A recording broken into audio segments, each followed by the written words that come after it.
Welcome dear rockers, कैसे हैं आप सभी। तो आज हम लेकर आए हैं आप सभी के लिए व्हाइट आउट मूवी की कहानी। फिल्म की शुरुआत साल 1957 के अंटार्कटिका से होती है। विंटर का मौसम था जब अंटार्कटिका में 6 महीने के लिए रात होती है और ऐसे में एक रशियन एरोप्लेन अंटार्कटिका में पता नहीं क्या करने आता है, मगर प्लेन के दोनों पायलट आपस में बात करते हैं कि बस हमें बेस पहुंचने में 6 घंटे बाकी है, चलो अभी अपना काम निपटा लेते हैं। इसके बाद इनमें से को पायलट उठकर शराब की बोतल लेकर पायलट केबिन से बाहर निकलता है और देखता है कि उसके 3 साथी में से एक साथी तो सो रहा है, तो वो जगह पे दोनों साथी को वो शराब की बोतल देता है ताकि उनके बदन गर्म हो जाए। अंटार्कटिका में ठंड बहुत ज्यादा होती है ना, इसीलिए। लेकिन ये देखिए, अचानक वो उनपे गोली चला देता है जिससे कि तीसरा साथी भी जाग जाता है और पास ही में रखे गन से वो अंधाधुंध फायरिंग शुरू कर देता है, जिससे होता यह है कि प्लेन में छेद हो जाता है और प्लेन का बैलेंस बिगड़ने लग जाता है। अब इससे पहले कि प्लेन क्रैश करता, ये लोग आपस की गोलीबारी में ही मारे जाते हैं और फिर इनका प्लेन बर्फ की चट्टानों से टकराकर टूट जाता है। तो बेसिकली इनके एयरप्लेन में एक बॉक्स होता है जो कि दोस्तों लॉक्ड है। तो पायलट उसके अंदर रखी चीज को हथियाना चाहते थे,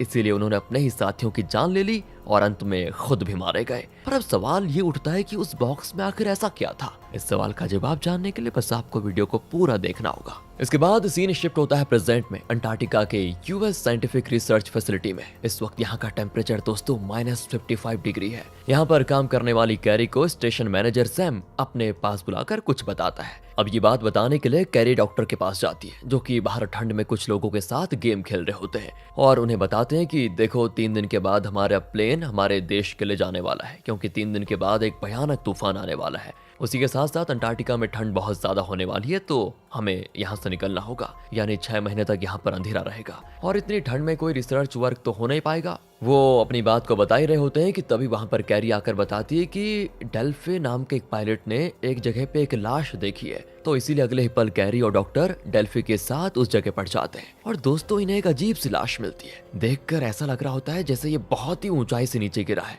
इसलिए उसके फेस का एक हिस्सा बहुत ही चिपटा हो गया था। चेहरा तो बिल्कुल भी पहचान में नहीं आ रहा था कि किसका है। फिर आईडी पे लिखे नाम से कैरी उसे पहचानती है कि ओह, ये तो वैस है जो 1 साल पहले मेरे साथ काम कर चुका है, मगर वो इतनी दूर यहाँ पर करने क्या आया था। उसके पास सेफ्टी गियर्स भी नहीं थे, ऐसा क्या हो गया। इस तरह के सवाल उसके मन में आते हैं। अब ये लोग यहाँ से लाश को लेकर बेस में आते हैं और उसकी अच्छे से जांच करते हैं, तो उन्हें लाश के पैर पर एक ताजा जख्म दिखाई देता है जिसपे जल्दबाजी में सिलाई की गई है। साथ ही दोस्तों चेस्ट पे एक्स से हमला करने के निशान भी होते हैं और यहाँ तक कि अभी तक किसी ने भी वैस की मिसिंग होने की रिपोर्ट नहीं लिखवाई, यानी वैस की मौत कोई नॉर्मल बात तो नहीं है, पक्का किसी ने उसे जानबूझकर मारा होगा। मगर अंटार्कटिका में आखिर कौन खूनी हो सकता है जिससे वैस को कोई दुश्मनी हो। और अब कैरी कहती है कि मैं कातिल का पता लगाऊंगी। तभी डॉक्टर उसको कहते हैं कि अरे 2 दिन में विंटर शुरू होने वाला है, तुम तो विंटर में अपने घर जाने वाली थी ना, अब क्या। अगर तुम उस फ्लाइट से नहीं गई तो फिर तुम्हें 6 महीने यहीं पर रहना होगा, इस बात को ध्यान में रखना तुम। तभी कैरी कहती कि नहीं, मैं 6 महीने और तो नहीं रुक सकती यहाँ पर।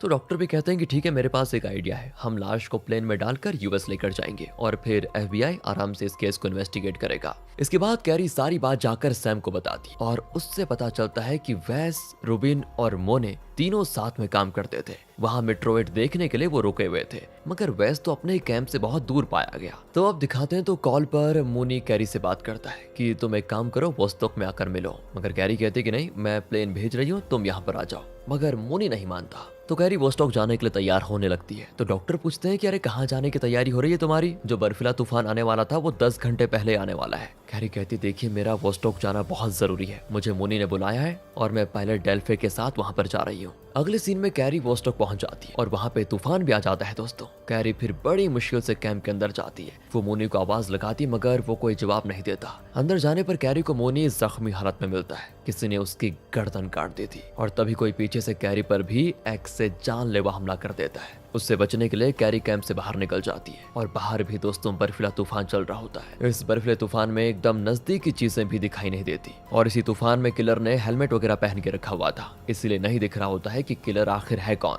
वो किलर कैरी से भी फाइट करने लग जाता है। कैरी किसी तरह बड़ी मुश्किल से एक कैंप से दूसरे कैंप में जाती है और वहां का दरवाजा खोलने की कोशिश करती है। कैरी ने हैंड ग्लव्स नहीं पहने हुए थे, इसलिए उसके हाथ थोड़ी देर के लिए दरवाजे के हैंडल पर ही जम जाते हैं। जब वो जबरदस्ती उसे छोड़ने की कोशिश करती है तो कैरी के हाथ का खाल निकल जाता है, मगर वो किसी तरह खुद को उस दूसरे कैंप में जाकर दरवाजा अंदर से बंद करने में बड़ी मुश्किल से कामयाब हो जाती है। लेकिन उसके तुरंत बाद ही वो बेहोश हो जाती है। फिर नींद में उसे अपने पास्ट का एक डिस्टर्बिंग सीन आता है, मतलब एक सपना, जिससे परेशान होकर जब कैरी जागती है तो उसके सामने डेल्फी होता है। डेल्फी फिर कैरी को शांत करता है और कहता है कि देखो, तुम बाहर वाले कमरे में बेहोश थी, मैं तुम्हें यहाँ पर लेकर आया हूँ, कैसा फील कर रही हो? तभी कैरी देखती है कि डेल्फी ने मेरे हाथ के 2 फिंगर्स पे पट्टी लपेट दी है, जिसकी मतलब खाल उधड़ चुकी थी उसी की। कैरी उसे कहती है कि मोनी की मौत हो चुकी है, उसे एक आदमी ने मार डाला जिसके सर से पैर तक गर्म कपड़ों से ढके होने के कारण मैं उसे पहचान नहीं पाई, पर वो अभी भी यहीं कहीं पर होगा, इसलिए मुझे अच्छे से जांच करनी होगी। इसके बाद कैरी और डेल्फी मिलकर उस कैंप के सारे रूम्स की जांच करते हैं और वहां उन्हें प्राइस नाम का यूएन स्पेशल इन्वेस्टिगेशन ऑफिसर मिलता है, जो कि मोनी की लाश की ही जांच कर रहा होता है और उसे वेस की मौत के बारे में भी पता चल गया था, इसलिए प्राइस को स्पेशली जांच करने के लिए यहाँ पर भेजा गया था। अब इससे कैरी को शक होता है और वो पूछती है, क्या तुम मुझे ये बताने का कष्ट करोगे कि यूएन एक जियोलॉजिस्ट की मौत में क्यों दिलचस्पी ले रहा है? इस पे प्राइस कहता है कि ये कोई मामूली कत्ल नहीं है, ये अंटार्कटिका का सबसे पहला मर्डर है और मोनी का कत्ल दूसरा है, और हम इस मुद्दे को अंतर्राष्ट्रीय मुद्दा नहीं बनाना चाहते। इससे पहले कि मौसम फिर से खराब हो जाए, हमें डेल्टा 1 चले जाना चाहिए। डेल्टा 1 दोस्तों मोनी, वेस और रूबिन का वर्क स्टेशन था। वहां जाकर वहां की जांच करने पर उन्हें ग्रिड पैटर्न में एक मैप दिखता है। 6 ग्रिड पे कट मार्क किया जा चुका था, यानी 7वें ग्रिड पे जाने के बाद ही कुछ हुआ होगा पक्का। इसीलिए अब कैरी, डेल्फी और प्राइस तीनों उस 7वें ग्रिड पर जाते हैं एक बर्फ पे चलने वाली गाड़ी से, और वहां पे ठंड बहुत ज्यादा होती है। वैसे अब लोकेशन पर ये पहुंच तो जाते हैं, लेकिन दूर दूर तक बर्फ के सिवाय और कुछ भी दिखाई नहीं देता। अब प्राइस और डेल्फी कहने लगते हैं कैरी को कि तुमने सही मैप तो देखा था ना, यहाँ तो कुछ भी नहीं है। फिर भी ये लोग पैदल चलकर आसपास देखने लगते हैं कि शायद कुछ मिल जाए, और कैरी कहती है कि यहाँ की बर्फ के साथ छेड़छाड़ हुई है, इस जगह को खोदा गया है और यहाँ से उन्हें जो कुछ भी मिला फिर उन पे बर्फ डालकर छिपा दिया गया है। तभी अचानक कैरी बर्फ के नीचे धंस जाती है। दरअसल वहाँ पे एक सुरंग जैसा बना हुआ था और उस सुरंग में खून के निशान होते हैं दोस्तों। प्राइस गाड़ी से रस्सी लाकर सुरंग में लटका देता है और उसे पकड़कर फिर नीचे उतरता है। तभी इन्हें एक कार्गो एयरप्लेन का दरवाजा दिखता है, जिसे खोलकर ये तीनों अंदर जाते हैं और अंदर की रशियन वोडका को देखकर समझ जाते हैं कि ये प्लेन यूएस का तो नहीं हो सकता। तो दोस्तों ये वही 1957 वाला कार्गो प्लेन है जिसे हमने मूवी की शुरुआत में देखा था। प्लेन के अंदर के लोगों ने एक दूसरे को गोली मारकर खत्म कर दिया था, उनकी लाशें अभी भी यहीं पर हैं। यहाँ का माहौल देखकर कैरी, डेल्फी और प्राइस सारा माजरा समझ जाते हैं कि जब पायलट प्लेन को संभाल रहा था तो को पायलट अपने साथियों को मारने पीछे गया होगा और 1-2 गोली के बाद उसके साथी चौकन्ने हो गए होंगे और उन्होंने भी बदले में को पायलट पे गोली चलाई। गार्ड्स और को पायलट ने एक दूसरे को मार डाला और इसमें पायलट को भी गोली लग गई होगी, जिसके बाद प्लेन बर्फ में समा गया। पर सवाल तो ये उठता है कि उन्होंने आपस में लड़ाई करी क्यों होगी। तभी दोस्तों इनकी नजर एक बॉक्स पे जाती है जिसका लॉक टूटा हुआ है और वहीं पे ताजा खून भी लगा हुआ है, जो कि शायद वेस का होगा। ताला तोड़ते वक्त उसके पैर में चोट लग गई होगी शायद, इसी वजह से वेस के पैर पे सिलाई लगी हुई है। बॉक्स के अंदर जो कुछ भी था वही लेने के लिए वो लोग आए होंगे। अब वो लोग कौन है दोस्तों, ये आगे पता चलेगा। पर यहाँ पर कैरी को बड़ा अजीब लगता है कि ये सब सुनकर प्राइस शॉक क्यों नहीं हुआ, और जब वो प्राइस को कन्फ्रंट करती है तो वो कहता है कि 2 दिन पहले किसी ने यहाँ की हिट लिस्ट के हथियारों के डीलर से कांटेक्ट किया था और जिन्होंने कांटेक्ट किया था ना, वो इस बॉक्स से मिले 6 कैनिस्टर्स को बेचने का इंतजाम कर रहे थे। पर उन कैनिस्टर्स में था क्या, यह हमें नहीं मालूम। लेकिन 50वीं सदी में सोवियत ने न्यूक्लियर प्रोग्राम में यूज होने वाले मटेरियल छिपाए थे। अगर इस बॉक्स में उन्हें न्यूक्लियर मटेरियल मिला है तो वो खुले बाजार में जाने से किसी गलत हाथों में जाने वाला है। अब ये लोग आपस में बात कर रहे होते हैं कि इन्हें तेज आवाज सुनाई देती है कि जैसे प्लेन के गेट को देखने जाते हैं कि बाहर क्या हो रहा है, तो अचानक बर्फ का ढेर गिरकर प्लेन का दरवाजा ब्लॉक कर लेता है और ये लोग पीछे हटकर फटाफट अपनी जान बचाते हैं। तो दोस्तों यहाँ फिर से बाहर बर्फीला तूफान चलना शुरू हो गया है। सुरंग धंस चुकी होती है और प्लेन का दरवाजा बर्फ से लॉक। तो सवाल यह आता है कि अब ये तीनों यहाँ पर कितनी देर तक सरवाइव कर पाएंगे,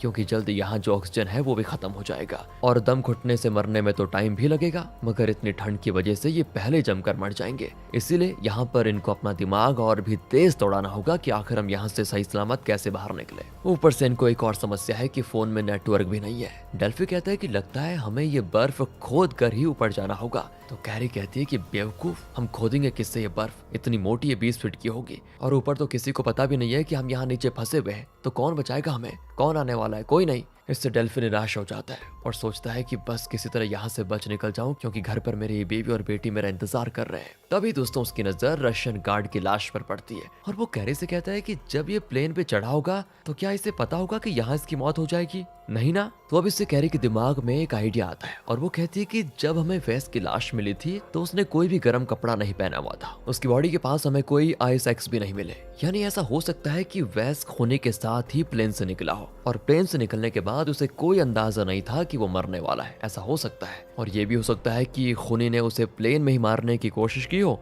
और उसे प्लेन से नीचे फेंक दिया हो। डेल्फी भी कहता है कि अरे छोड़ो ना इस बात को, उसके साथ जो हुआ होगा होने दो, लेकिन अभी हमें यहाँ से बच निकलने के बारे में सोचना है, सिर्फ यही कि यहाँ से बच कैसे निकले। तभी प्राइस कहता है कि इस प्लेन में इमरजेंसी एग्जिट तो होनी चाहिए, इमरजेंसी एग्जिट में एक्सप्लोजिव लगे होंगे, उन्हें एक्टिव करने से उस पर ब्लास्ट होगा। मगर डेल्फी कहता है कि नहीं नहीं नहीं, ऐसा करने की सोचना भी मत। अगर ब्लास्ट सही से नहीं हुआ तो इमरजेंसी एग्जिट से बाहर इतनी ज्यादा बर्फ आ जाएगी कि यहाँ का टेम्परेचर और कम हो जाएगा और फिर हम ठंड से मर जाएंगे। और वो तो छोड़ो, बर्फ जब हमारे ऊपर गिरेगी तो हम वैसे ही मर जाएंगे। मगर प्राइस मौत का इंतजार करने के बजाय ये रिस्क लेना ज्यादा अच्छा समझता है, तो किसी तरह वो सैटेलाइट फोन की बैटरी से पावर लेकर ब्लास्ट को एक्टिवेट करवा देता है और थैंक गॉड कि ब्लास्ट बिल्कुल सही से हो जाता है और इमरजेंसी एग्जिट से ये तीनों बाहर निकलने में कामयाब हो जाते हैं। बाहर अभी भी तेज बर्फीला तूफान चल रहा होता है। ये तीनों किसी तरह गाड़ी में जाकर बैठते हैं और डेल्फी वो गाड़ी स्टार्ट करने की कोशिश करता है, मगर गाड़ी भी ठंडी हो चुकी होती है तो स्टार्ट नहीं होती। मगर कुछ देर लगातार कोशिश करने के बाद गाड़ी शुरू हो जाती है। इसके बाद ये तीनों मेन बेस पर जाते हैं। वहां सैम को जब सारा माजरा पता चलता है तो वो अपने देश के सीनेट से बात करके जल्द से जल्द प्लेन को भेजने के लिए कहता है, जिसमें बैठकर यहाँ के सारे एम्प्लॉयज वापस अपने देश जा पाए, क्योंकि सैम अब किसी की भी जान को खतरे में नहीं डालना चाहता। मगर दोस्तों कैरी है कि बस उसे कातिल के बारे में जानना है, तो वो सैम से कहती है कि जब वेस की लाश मिली थी तो वो पूरी तरह से जमी नहीं थी, यानी उसे मरे हुए ज्यादा से ज्यादा एक ही दिन हुआ होगा। इसलिए मुझे डेटाबेस से बस ये इन्फॉर्मेशन चाहिए कि उस दिन उस एरिया में प्लेन कौन लेकर गया था। सैम कहता है कि हम सभी कैंप खाली कर रहे हैं, 20 मिनट के अंदर सब यहाँ से उड़ने वाले हैं, और ये तुम्हारे हाथ को क्या हुआ? तो कैरी कहती है कि मेरे दस्ताने खो गए थे इसलिए मेरे हाथ जम गए थे, बस और कुछ नहीं। फिर भी सैम कैरी को एक बार डॉक्टर से मिलने को कहता है और डॉक्टर जब कैरी के हाथों की पट्टियां खोलते हैं तो देखते हैं कि उसके 2 फिंगर्स बिल्कुल बेजान हो गए हैं। जब वो उनमें सुइयां चुभाते हैं तो कैरी को दर्द भी महसूस नहीं होता। तो डॉक्टर कैरी से कहते हैं कि तुम्हें अपनी ये दोनों उंगलियां अब कटवानी होंगी, वरना ये इन्फेक्शन तुम्हारे हाथ में फैल सकता है। उंगलियां कटवाने के नाम से कैरी बहुत ज्यादा डर जाती है, मगर कोई और ऑप्शन न होने की वजह से उसे डॉक्टर की बात फिर माननी पड़ती है। डॉक्टर कैरी के फिंगर्स को काटते हुए उससे बातचीत भी करते हैं ताकि कैरी का माइंड डाइवर्ट हो जाए। मगर अपनी उंगली खोने का दुख तो हर किसी को होगा ना। जब कैरी अपने रूम में अपनी उंगली खोने से परेशान होती है तो वहां पर प्राइस आता है और कहता है कि मुझे डॉक्टर ने तुम्हारे फिंगर्स के बारे में बताया, मुझे बहुत ही बुरा लगा। वैसे तुम्हें मुझ पे यकीन क्यों नहीं है? तुम मेरे साथ इतनी सख्ती से पेश क्यों आती हो? मैं तो तुम्हारे साथ ही काम करता हूँ ना। कैरी कहती कि नहीं, मैं अपने साथ काम करने वालों पे भरोसा करती ही नहीं कभी भी। तो अब प्राइस जानना चाहता है कि आखिर कैरी के साथ हुआ क्या था, मतलब क्या प्रॉब्लम है, वो यूएस छोड़कर यहाँ पर क्यों आई थी। फिर कैरी अपने पास्ट के बारे में बताती है और सीन यहाँ से पास्ट में शिफ्ट हो जाता है। कैरी कहती है कि मैं और मेरा पार्टनर जैक एक केस पे काम कर रहे थे। महीनों की मेहनत के बाद हमने उस ड्रग डीलर को पकड़ लिया था। इस केस पे काम करते करते मैंने जाने कितने दिनों तक सोई नहीं थी, इसीलिए जैक ने उस डीलर को बेड के साइड पे हैंडकफ लगा दिया और मुझसे कहा कि थोड़ी देर के लिए सो जाओ, कुछ नहीं होगा तुम्हें। मैं भी जब सोकर उठी तो हैंडकफ खुला हुआ था और वो डीलर कहीं पर भी दिखाई नहीं दे रहा था। शायद जैक उसे वॉशरूम लेकर गया था और वो दोनों तुरंत ही वापस आ गए। फिर मैं फेस वॉश करने के लिए वॉशरूम गई। अचानक डीलर ने मुझ पे पीछे से हमला कर दिया। तभी मैंने तो उसे फाइट करके बेहोश ही कर दिया, लेकिन तभी मुझे जैक का ख्याल आया कि पक्का उसको डीलर ने नुकसान पहुंचा दिया होगा। मगर ऐसा नहीं था। वो तो हमारी टीम को कॉल पे ये बता रहा था कि डीलर ने कैरी की जान ले ली और वो डीलर भाग गया। मुझे ये सुनकर बड़ी हैरानी हुई कि मेरा साथी मेरे साथ इस तरह कर रहा है। फिर उसने कहा कि इसके लिए मुझे बहुत पैसे मिले थे। इतना काफी नहीं था कि उसने मुझे गन से शूट करने की भी कोशिश की, पर उससे पहले मैंने उसे शूट कर दिया। उसके पीछे कांच की खिड़की थी जिसपे गिरने से वो होटल के रूम से सीधा नीचे गया और उसका चेहरा चिपट गया। वहीं पे उसका अंत हो गया था। इसके बाद सीन यहाँ से प्रेजेंट में शिफ्ट होता है और कैरी काफी इमोशनल हो जाती है बता के कि बताओ मेरे पार्टनर ने मुझे धोखा दे दिया, भला मैं अब किसी पे यकीन कैसे कर सकती हूँ। इस केस के बाद ही मुझे मार्शल बनाकर अंटार्कटिका भेज दिया गया था। मैं यहाँ पर 2 साल से काम कर रही हूँ। तो फिंगर्स कट जाने से कैरी अपने स्वेटर के बटन भी लगा नहीं पा रही होती है, तो प्राइस उसकी मदद करता है। अब अगले सीन में कैरी को वेस और मोनी का तीसरा साथी रूबिन मिल जाता है अपने ही बेस में। शायद वो भी मेन फ्लाइट पकड़कर यूएस लौटना चाहता है, तो कैरी उसे कन्फ्रंट करती है। तो दोस्तों बताता है कि हम तीनों ही मेट्रोइड्स की तलाश तलाश में गए थे, मगर रडार में हमें जमीन के अंदर कुछ होने का इंडिकेशन आया और हम बर्फ में धमाका करके रशियन प्लेन तक पहुंच गए। उस बॉक्स का लॉक तोड़ने की कोशिश में वैस ने अपनी टांग पूरी तरह से घायल कर ली, इसीलिए हमने रेडियो पे हेल्प मांगी थी और यहाँ से एक पायलट भी वैस की मदद करने के लिए आ गया था। अब दोस्तों, इससे पहले कि रूबिन आगे की स्टोरी बता पाता, वहाँ कैरी को ढूंढते ढूंढते डॉक्टर आ जाता है और डॉक्टर को देखकर रूबिन तो भागना शुरू कर देता है। भागते भागते वो खुद को एक रूम में ही लॉक कर देता है। तो दरवाजे पे शीशा लगा होने की वजह से कैरी उसको देख पा रही थी और कहती है कि देखो, जो भी बात है बैठकर आराम से कर लेते हैं, इस तरह भाग क्यों रहे हो। तभी उस रूम के बाहर की ओर से दोस्तों, मतलब जो दरवाजा था ना, उसे एक आदमी खोलकर रूबिन पे हमला कर देता है और गलती से दोनों रूम के बाहर गिर जाते हैं। ये कातिल वही है जिसने मोनी को भी मारा था और सर पे पैर तक गर्म कपड़े पहने होने की वजह से कैरी इस बार भी पता नहीं लगा पाती कि ये है कौन। बाहर तेज बर्फीला तूफान अभी भी चल रहा होता है। रूबिन तो अपनी जान की भीख मांग रहा होता है, पर वो कातिल रहम नहीं करता और रूबिन को मार डालता है। तभी पीछे से कैरी आकर उस कातिल पे शोवल से हमला करके उसे बेहोश कर देती है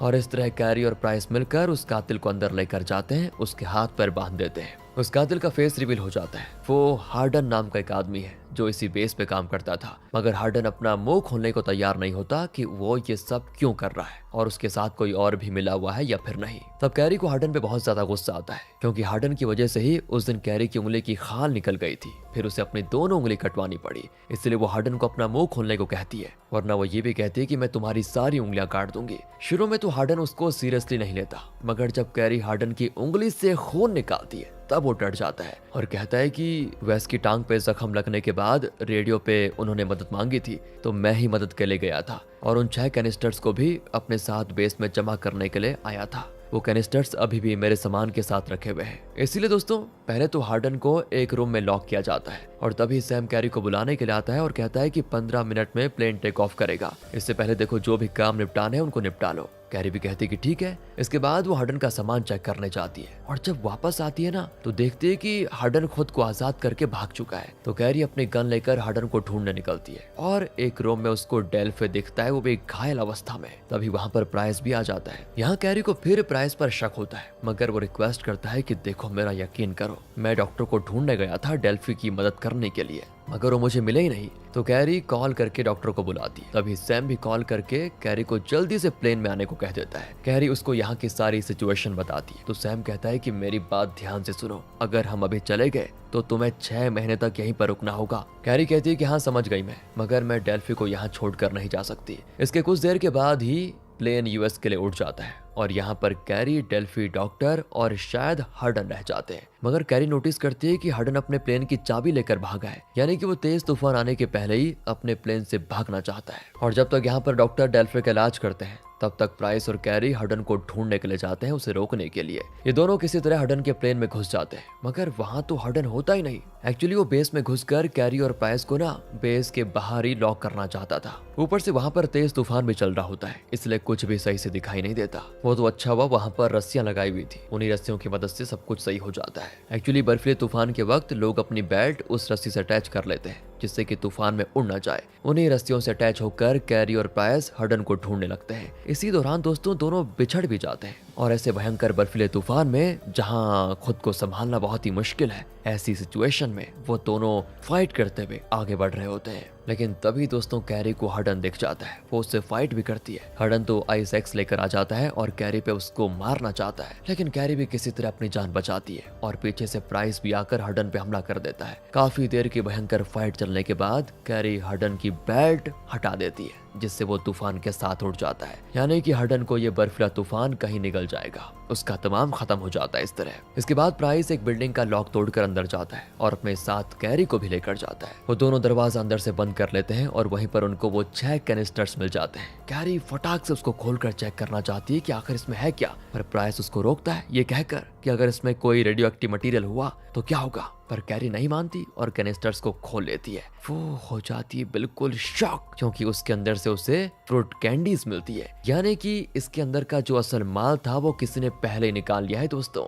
इससे कैरी और प्राइस दोनों बहुत ज्यादा निराश हो जाते हैं। इसके बाद ये दोनों डॉक्टर और डेल्फी के पास जाते हैं। तो कैरी सैम को कॉल करती है कि प्लेन में क्या क्या चीजें गई हैं उसका डेटा मुझे सेंड करो। फिर कैरी कंप्यूटर रूम में जाकर डेटा के आने का इंतजार करती है और तुरंत ही लिस्ट की प्रिंट आउट निकाल कर चेक करती है कि क्या क्या चीजें हैं। तो देखती है कि साइंस बिल्डिंग से कुछ चीजें ले जानी थी मगर वो प्लेन पे नहीं चढ़ाई गई है, इसलिए कैरी अकेले ही साइंस बिल्डिंग में जाती है। वहाँ की चीजों के टैग को देखकर वो बैग्स को खोलती है तो देखती है उनमें लाश है, रोबिन और वेस की। इस बार जब कैरी वेस की लाश के टांग पे सिलाई देखती है तो थोड़ी देर के लिए रुक जाती है और फिर अपने हाथ से पट्टी खोलकर अपनी उंगलियों पे लगे सिलाई को नोटिस करती है और पाती है कि दोनों के सिलाई का स्टाइल बिल्कुल सेम है, यानी कि हार्डन का पार्टनर कोई और नहीं बल्कि डॉक्टर है, क्योंकि हार्डन वेस की मरहम पट्टी करने के लिए उसे डॉक्टर के पास लेकर गया था, या फिर उसने डॉक्टर को कहीं पर बुलाया होगा। जिसके बाद डॉक्टर और हार्डन ने मिलकर डिसाइड किया कि कैनिस्टर्स में जो माल है उसे हम दोनों रख लेंगे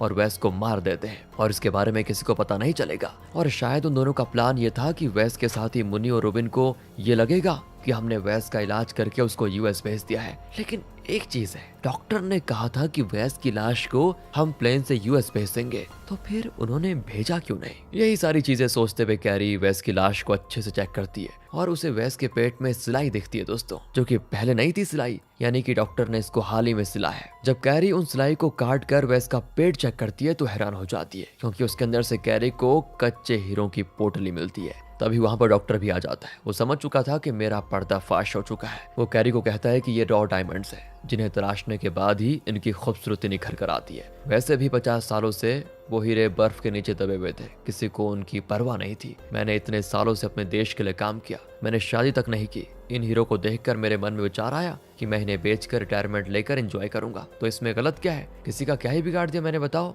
ये सब कहते कहते डॉक्टर शराब पीने लग जाता है और कैरी कहती है कि किसी का क्या ही बिगड़ जाएगा। सीरियसली डॉक्टर, इन हीरो की वजह से कितने लोगों की जान गई और मेरी तो उंगली भी छिन गई। मैं तो आपकी दोस्त थी ना। खैर वो छोड़ो, इन सब बातों का कोई फायदा नहीं है, मुझे बस आपको गिरफ्तार करना होगा डॉक्टर। डॉक्टर कहते हैं कि वाह, मुझे पता है कि तुम मुझे गिरफ्तार किए बिना तो मानोगी नहीं, और तुमने सुना ही होगा कि साउथ पोल की लाइट्स इस वक्त कितनी खूबसूरत दिखती है। मैं आखिरी बार इसे देखना चाहता हूँ। इसके बाद डॉक्टर बिना किसी सेफ्टी के दरवाजा खोलकर तूफान में निकल जाते हैं साउदर्न लाइट्स देखने के लिए और हमेशा हमेशा के लिए इसी अंटार्कटिका के बर्फ में खो जाते हैं। दरअसल डॉक्टर काफी शर्मिंदा हो गए थे कि उनकी वजह से कितने लोगों की जान गई और वो हीरो के पीछे पड़े हुए थे। इतने सालों तक इज्जतदार डॉक्टर बने रहने के बाद अब वो जेल की हवा नहीं खाना चाहते थे, इसीलिए उन्होंने बर्फीले तूफान की हवा खाना ज्यादा अच्छा समझा। फिल्म के आखिर में हम कैरी, डेल्फी और प्राइस को इसी बेस में रहकर 6 महीने गुजारते हुए देखते हैं। और दोस्तों, इसी के साथ ये मूवी यहाँ पर खत्म हो जाती है। बाकी मिलते हैं आपसे अगली वीडियो में। ध्यान रखिएगा अपना। Thanks for watching.